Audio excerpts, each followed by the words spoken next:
Hello guys, welcome back to my YouTube channel. और आज की वीडियो में बताने वाले हैं प्रोक्रिएट के बारे में। जो भी इसके एडवांस फीचर्स हैं, जो भी हिडन फीचर्स है, वो सारी चीज़ें मैं बताऊंगा। और इससे पहले मेरे पास जो वीडियो मैंने बनाई थी उस पर मेरे पास बहुत सारे कमेंट्स आ रहे थे कि हमने जो वो वीडियो बनाई थी प्रोक्रिएट के ऊपर, उस पर हमने जो भी इसका बेसिक था वो मैंने बताया था। लेकिन अब मैं इसमें बेसिक के साथ साथ इसका जितना भी एडवांस फीचर्स है वो सारी चीज़ें बताने वाला हूँ। और इसमें मतलब जैसे लेयर मास्किंग होता है, क्लिप मास्किंग होता है, अल्फा लॉक होता है, और जितना भी मतलब सिमेट्री ड्राइंग होती है और जितनी भी चीज़ें इसमें होती हैं जो फोटोशॉप में होती है, वो मैं इस वीडियो में आपको बताने वाला हूँ। तो चलिए स्टार्ट करते हैं। हम बेसिक टू एडवांस बताने वाले हैं, तो हम उसी तरीके से बताएंगे प्रॉपर। तो सबसे पहले हम प्रोक्रिएट ओपन करेंगे। हमारा जो इंटरफेस होगा वो ऐसे ओपन होगा। यहाँ से हम पेज का साइज लेते हैं।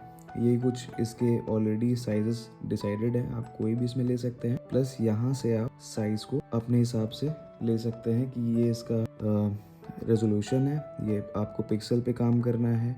डायमेंशन वगैरह आप सेट कर सकते हो, इंचेस, सेंटीमीटर, मिलीमीटर, ये सारी चीज़ें आप कर सकते हो। यहाँ से आप अपना पेज क्रिएट कर लोगे। पेज आपका यहाँ से क्रिएट होता है। और मान लीजिए आपको अपनी कोई फोटो पे काम करना है, तो आप सिंपली आप फोटो पे क्लिक करोगे और आपको कोई भी फोटो लेनी है, आप डायरेक्ट आप उस फोटो पे काम कर सकते हो। बैक जाना है, वापस आप गैलरी पे क्लिक करोगे, आप फिर से उसी जगह पे आ जाओगे। अब हम एक नॉर्मल साइज लेते हैं। हमने लिया A4, जो इसका प्रीसेट है, हमने उससे A4 साइज ले लिया। आपको कोई फोटो लेनी है तो आप यहाँ से इंसर्ट ए फाइल, जो आपका गैलरी के अलावा जो फाइल्स है क्लाउड की या जो भी फोल्डर्स है आपके, वो उसके लिए आप यहाँ से लोगे। फोटोज वगैरह ये फोल्डर्स हैं सारे आपके आईपैड के। इंसर्ट ए फोटो में जाओगे तो आपकी गैलरी खुल जाएगी, जो नॉर्मली जो आपका एप्पल का ये होता है गैलरी, ये खुल जाएगी। इसमें टेक फोटो, आप कोई भी डायरेक्ट कोई फोटो लेके काम करना चाहते हो वो कर सकते हो। कैमरा ऑन हो जाएगा। ऐड टेक्स्ट, ये है टेक्स्ट लेयर। होता क्या है कि इसका जो इंटरफेस है बहुत ही इजी है,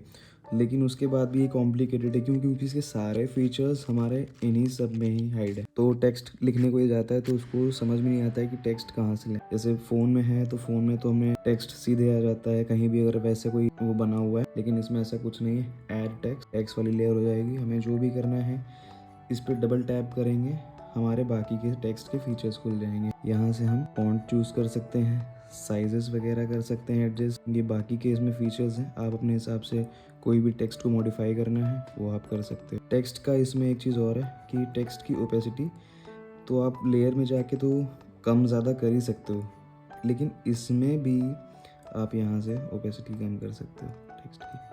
ठीक है, ये यहाँ से जो मतलब इसका अंदर का जो वो है, सिर्फ स्ट्रोक्स इसके दिखेंगे, तो ये बहुत सही चीज़ है। इसमें सेम चीज़ ये है कि आप ये देखो, सिर्फ टेक्स्ट की आउटलाइन रहेगी इसमें। तो ये टेक्स्ट का है। टेक्स्ट एक ऐसी चीज़ है, आप जितना इससे प्ले करोगे आपको उतना ही समझ में आएगा। ठीक है, आपको टाइपोग्राफी करनी है या आपको कुछ भी करना है, तो आप जब तक टेक्स्ट से प्ले नहीं करोगे कोई मतलब नहीं है इसको बताने का। अब हम बात करते हैं, यहाँ तक क्लियर है। ये cut, copy, copy canvas, paste, ये है।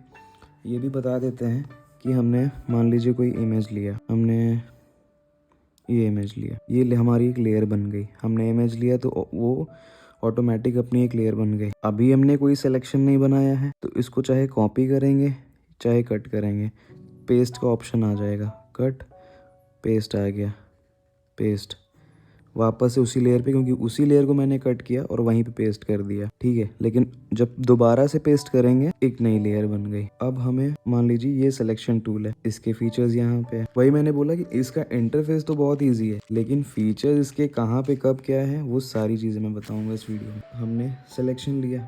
अब सिलेक्शन क्या है कि जितना एरिया हम सेलेक्ट करेंगे, हम उसी एरिया को या तो कट कर सकते हैं या कॉपी कर सकते हैं, या उसी एरिया पे हम ड्रॉ कर सकते हैं। उससे बाहर हमारी जो भी ब्रश होगा या जो भी वर्क होगा वो उसके बाहर नहीं जाएगा। ये है सिलेक्शन का काम। ये है फ्री हैंड। ये तो अपना एक शेप ये खुद से ही डिसाइड करता है कि मैंने रेक्टेंगल लिया है, ठीक है, तो ये खुद से ही डिसाइड करेगा। ये सर्कल है तो ये अपना तो इसका शेप है, लेकिन अगर हमें फ्री हैंड कोई भी एरिया सेलेक्ट करना है कि हाँ हमको ये एरिया सेलेक्ट करके इसकी डुप्लीकेट लेयर बनानी, मैंने सेलेक्ट किया। सेलेक्ट करने के बाद हम सेटिंग पे जाएंगे, कॉपी करेंगे तो उसकी डुप्लीकेट बन जाएगी, और कट करेंगे तो वो एरिया कट हो जाएगा। हमने किया कट, पेस्ट, इसको हमें कहीं और रखना है, हमने कहीं और रख दिया। लेकिन ये काम करने से पहले हमें उस लेयर पे रहना बहुत ज़रूरी है। अगर मान लीजिए हमारी बहुत सारी लेयर बनी है और हम तब ये सिलेक्शन करते हैं तो ये ना कॉपी होगा ना पेस्ट होगा। क्यों? क्योंकि लेयर ब्लैंक है हमारी, या उस पर कोई और ऑब्जेक्ट होगा तो यही वापस से पेस्ट नहीं होगा। किसी भी चीज़ को कॉपी करने के लिए हमें उस लेयर पे रहना बहुत ज़रूरी है। मैं इस लेयर पे हूँ, अब मुझे कोई ये एरिया सेलेक्ट करना है, कॉपी पेस्ट। ये हमारा इतना एरिया कॉपी पेस्ट हो गया, ये कट नहीं हुआ, मैंने कॉपी किया तो इतना एरिया सिर्फ कॉपी हुआ। अब हम बात करते हैं कैनवस की। कैनवस में आप होल कैनवस को अपने हिसाब से क्रॉप कर सकते हो।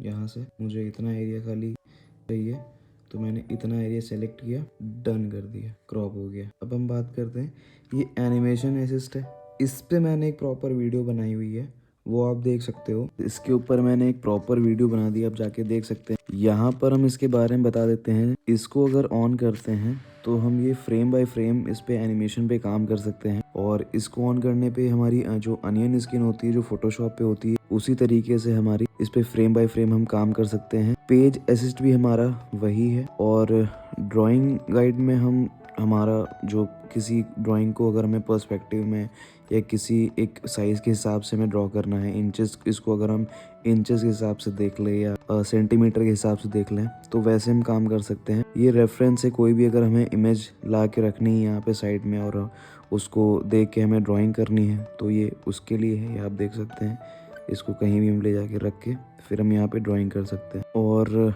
ये तो उसको फ्लिप और रोटेट करने के लिए है। बाकी हमारी कोई फाइल है, उसको शेयर करना है तो ये यहीं से ही सेव होगी। ये सेटिंग में जाके शेयर, यहीं से हमारी ये फॉर्मेट सेव होगा। जिस भी फॉर्मेट में हमको अपनी फाइल सेव करनी है, एक तरीके से PSD फाइल है और PSD, PDF, ये सारे फॉर्मेट में आप सेव कर सकते हो। यहाँ से आपने अपनी कैनवास पे आपने जो भी काम किया है, आप यहाँ से आप इसका वीडियो रिकॉर्ड करके रिप्ले देख सकते हो। यहाँ से टाइम लैप्स रिप्ले, ठीक है।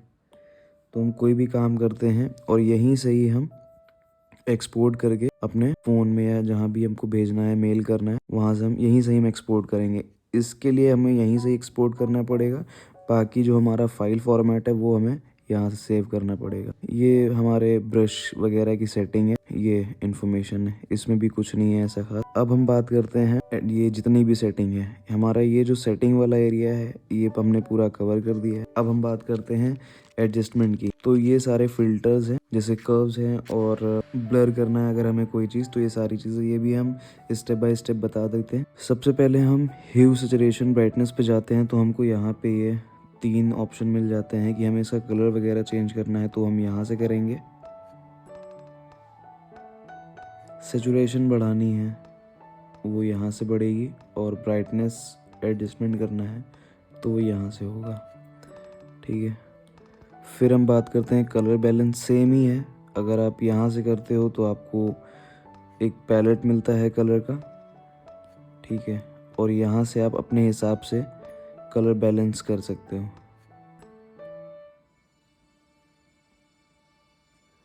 फिर हम बात करते हैं कर्व की कि ये है फोटो एडिटिंग के लिए होता है, ये फोटो एडजस्टमेंट के लिए। और ये ग्रेडियंट मैप है, ये भी सेम ही है, इस पे भी हमको पैलेट मिल जाती है। और ये ब्लर है, कोई भी इमेज को ब्लर करने के लिए गॉसियन ब्लर पे क्लिक करेंगे और उसके बाद हमको पेन रख के ड्रैग करना होगा। जितना हम ड्रैग करेंगे यहाँ पे आप इसकी परसेंटेज दे सकते हैं, ये उतना ब्लर होता जाएगा। और ये है मोशन ब्लर, अभी इसको हम ड्रैग करेंगे, जिस एंगल में हमें मोशन दिखाना है उधर हम अपनी जो पेन है उसको हम ड्रैग करेंगे। ये अलग अलग डायरेक्शन में हम ड्रैग कर रहे हैं, अलग अलग मोशन ये कैप्चर कर रहा है। फिर हम बात करते हैं पर्सपेक्टिव ब्लर। हमें नीचे का एरिया ब्लर करना है तो वहाँ पे हम रखेंगे, ये हमें फोकस रखना है। इस कर्सर को हम जहाँ पे रखेंगे वो फोकस हो जाएगा, बाकी एरिया ब्लर हो जाएगा। ये नॉइस है, ये सब की ज़्यादा ज़रूरत पड़ती नहीं है, बल्कि कभी भी ये ज़रूरत नहीं होता। ये इमेज शार्प करने के लिए है। और ये सारे फ़िल्टर हैं। ये हमारा मेन टूल है, सिलेक्शन टूल। इस टूल से क्या होता है कि हमने जो आपको पहले बताया था सिलेक्शन बनाने के लिए, ये ऑटोमेटिक है। ये एक एरिया डिसाइड करता है जो भी एक टोन में रहता है, ये वो कलर लेता है। ये ब्लैक कलर जितना है ये उतना लेगा, ठीक है, ये सिलेक्शन हो गया। अब हमें ये सेलेक्ट करके ये ब्लैक एरिया कट करना है, तो हम सेटिंग में जाएंगे और वो एरिया कट कर देंगे। ये हमारा ब्लैक जो एरिया था वो कट हो गया, ठीक है। और ये फ्री हैंड है, जो मैंने आपको पहले बताया कि जिस हिसाब से आप जिस एंगल में आप इसको सेलेक्ट करोगे उसी एंगल में ये कॉपी पेस्ट जो भी आपको करना हो वो होगा। और ये इसके रेक्टेंगल और ये लिप 2 शेप। बाकी हमें इन्वर्ट करना है या ऐड करना है कि हमने ये लासो टूल से हमने ये एरिया सेलेक्ट किया और उसके बाद इसको इन्वर्ट करना है कि हमें ये एरिया छोड़ के बाकी का एरिया कॉपी करना है। तो हम इसको यहाँ से इन्वर्ट कर देंगे। अब आप देखेंगे कि हम जब ये एरिया कॉपी करेंगे और पेस्ट करेंगे तो ये एरिया छोड़ के इसने बाकी का एरिया ले लिया। ये हमारे बाकी के ऑप्शन खुल जाते हैं इसको रोटेट करने के लिए, फ्लिप करने के लिए। ये सिलेक्शन का है। सिलेक्शन बनाने के बाद अगर हम इसको मूव करते हैं ये मूव टूल लेके तो ये सारे ऑप्शन खुल जाते हैं। उसके बाद है कि अगर हमें कोई सॉफ्ट एज वाला कोई सिलेक्शन बनाना है, उसके लिए ये है कि हमने ये एरिया सेलेक्ट किया और सेलेक्ट करने के बाद हम ये फेदर बढ़ा देंगे। फेदर बढ़ाएंगे तो आप देखेंगे यहाँ पे हल्का सा दिख रहा होगा कि ये हल्का हल्का इसमें कर्व बन रहा है, मतलब वो फेदर बना रहा है। अब जब हम इसको कॉपी करेंगे पेस्ट तो आप देखेंगे ये ब्लर ले रहा है इमेज, क्योंकि हमने फेदर बनाया हुआ है। ये हो गया सिलेक्शन का। ये इन्वर्ट कॉपी पेस्ट सेम है, ऐड कर सकते हैं, रिमूव कर सकते हैं और इससे उसी एरिया पे हम कलर फिल कर सकते हैं। ये सिलेक्शन टूल हो गया। अब हमें इस इमेज को कहीं भी मूव करना है तो उसके लिए सिर्फ एक यही टूल है। हम उस लेयर पे जाके मान लीजिए हमने इसकी डुप्लीकेट लेयर बनाई, ये हमने यहाँ पे मूव किया। अब हमें ये वाला जो इमेज है इसको हमें मूव करना है। हम सेलेक्ट करेंगे तो यही इमेज सेलेक्ट होगी क्योंकि हम इस लेयर पे हैं। इसको सेलेक्ट करके मूव करने के लिए हमको इस लेयर पे आना पड़ेगा और उसके बाद मूव टूल। उसके बाद हम इसको इधर उधर ड्रैग कर सकते हैं, एडजस्टमेंट कर सकते हैं, छोटा बड़ा कर सकते हैं, रैप कर सकते हैं, जो भी हमको करना होगा, डिस्टॉर्ट कर सकते हैं। ये सारे ऑप्शन हमारे तब खुलेंगे जब हम ये इमेज अपनी सेलेक्ट करेंगे। ये वाला हमारा पार्ट कवर हो गया है। इसके ऊपर मैं भी प्रॉपर वीडियो बना चुका हूँ ब्रश की सेटिंग्स की, लेकिन इसमें मैं बता देता हूँ कि ये ब्रश है, ठीक है। और इसमें कुछ फीचर्स हैं वो हम बताते हैं कि मान लीजिए आपको सीधी लाइन इसमें ड्रॉ करनी है, तो सीधी लाइन ड्रॉ करने के लिए आप लाइन ड्रॉ करेंगे और होल्ड करे रहेंगे पेन रख के। उसके बाद टैप करेंगे तो ये क्लॉकवाइज आप उसको एडजस्ट कर सकते हैं। बाकी अगर आप फिंगर हटा देंगे उसके बाद आपको लाइन को जहाँ भी रख के ड्रॉ करना है वो आप कर सकते हैं, ठीक है। सेम चीज़ आप सर्कल में यूज़ करेंगे कि आपने सर्कल बनाया, होल्ड किए रहे और जब आप टैप करेंगे तो ये सर्कल जो होगा ये परफेक्ट हो जाएगा। उसके बाद आप इसको छोटा बड़ा कर सकते हैं। जैसे ही आप फिंगर हटाएंगे वो अपने शेप में आ जाएगा। आपको जिस शेप को रखना है आप टैप करके पेन उठा लेंगे, आपका ये सेव हो जाएगा। एक ये यहाँ पे ऑप्शन खुल जाता है, इस सर्कल में आप कुछ शेप से छेड़छाड़ करनी है तो इस सर्कल पे क्लिक करेंगे और ये जो नॉट्स बन के आ रहे हैं इससे आप सर्कल को अपने कहीं भी एडजस्ट कर सकते हैं। कि आपको फेस ड्रॉ करना है सिमेट्री के साथ तो आप ये यहाँ पे कर सकते हैं, फिर उसके बाद ये डन कर देंगे। इसी तरह अगर हमें स्क्वायर बनाना है तो हम एक रफ सा स्क्वायर बनाएंगे और टैप करेंगे, ये परफेक्ट स्क्वायर बन गया, ठीक है। तो इस तरीके से इसमें शेप्स वगैरह बनते हैं। और सेम चीज़ें इरेज़र पे काम होती है कि अगर हमें इसी तरीके से अगर इरेज करना है, ये इरेज़र है, इसी तरीके से अगर हमें इरेज करना है तो हमने इरेज़र लिया और हमें ये एरिया ऐसे इरेज करना है। ये रफ सा नहीं बनाया, ये हमने होल्ड करके रखा तो ये हम उसी तरीके से इरेज़र भी काम करेगा, ठीक है। कि हमें ये सीधी लाइन इरेज करनी है तो हमने इसको टैप किया, ये सीधी लाइन इरेज हो गई।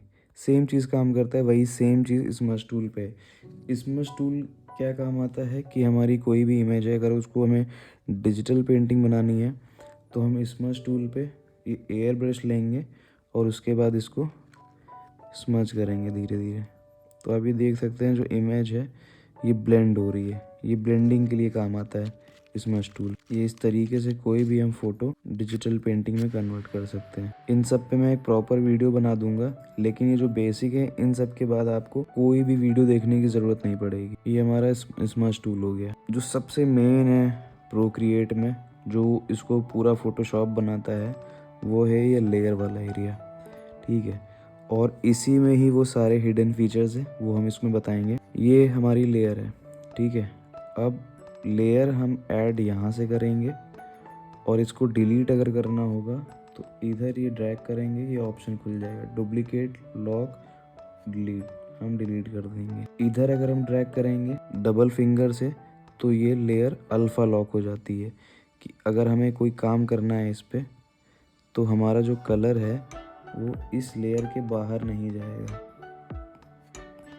और अगर हम अल्फ़ा लॉक हटा देंगे, 2 फिंगर से अगर हम ड्रैग करेंगे, अल्फ़ा लॉक हट गया तो ये अब कलर बाहर निकलेगा हमारी लेयर से।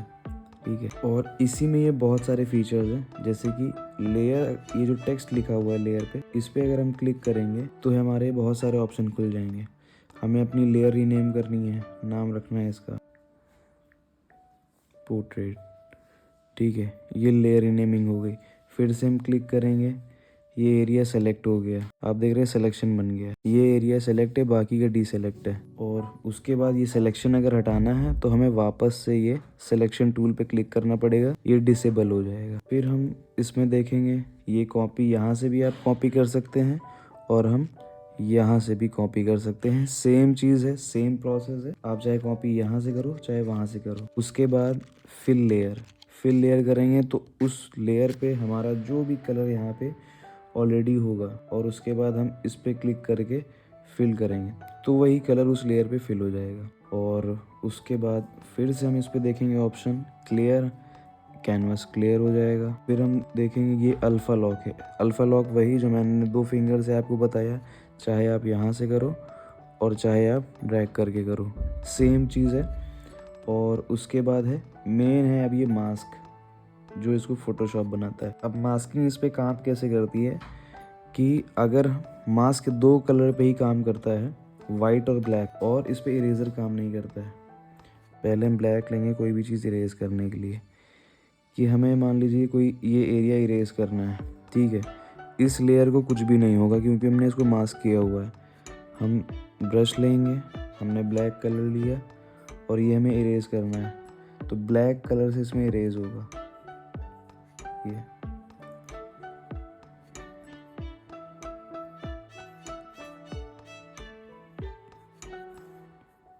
ये इरेज हो रहा है। और वापस से अगर हमको यही चीज़ चाहिए, इसको रीडू करना है, तो उसके लिए हमें वाइट कलर लेना होगा। वाइट कलर लेंगे, अगर हमारे पास कोई ऐसा करेक्शन होता है कि ये हेयर्स यहाँ पे था, इसको वापस से रीडू करना है, तो हम सिंपली इस पर रीडू कर देंगे। हमारी इस लेयर को कोई डैमेज नहीं होगा और हम उसी लेयर पे वर्क कर सकते हैं, जो भी हमको इरेज करना है या हमें वापस से लाना है। तो ये बहुत ज़रूरी होता है। सेम चीज़ फ़ोटोशॉप में है, लेकिन प्रोक्रिएट में इसमें क्या है कि बहुत ही ये हिडन फीचर होता है, जल्दी कोई इसको ढूंढ नहीं पाता है। तो ये सारे फीचर के लिए आपको लेयर पे क्लिक करना पड़ेगा और ये ऑप्शन आएंगे। अब ये अगर हमें मास्क हटाना है ये, तो इसी लेयर को हम डिलीट करेंगे, हमारा जो भी यहाँ पे हमने काम किया था वो डिलीट हो गया, चाहे वो इरेज किया था चाहे या वहाँ पे हमने उस पर रीवर्क किया था। और एक ऑप्शन है इसमें ड्राइंग असिस्ट का, इसको एक्टिवेट करने के बाद हमारी जो ड्राइंग है वो सिर्फ एक ही लाइन में होगी। जैसे हम कुछ भी ड्रॉ करें, लेकिन ये या तो स्ट्रेट चलेगी, वर्टिकल, हॉरिजॉन्टल। तो गाइस इस वीडियो में मैंने सारे टूल कवर कर दिए हैं, जितने भी इसमें हिडन फीचर्स थे, इसकी सेटिंग्स और इन सब की सेटिंग्स। ठीक है, तो गाइस अगर वीडियो अच्छी लगी हो तो लाइक ज़रूर करना, चैनल को सब्सक्राइब ज़रूर करना। मिलते हैं नेक्स्ट वीडियो में, तब तक के लिए tata bye bye, thank you.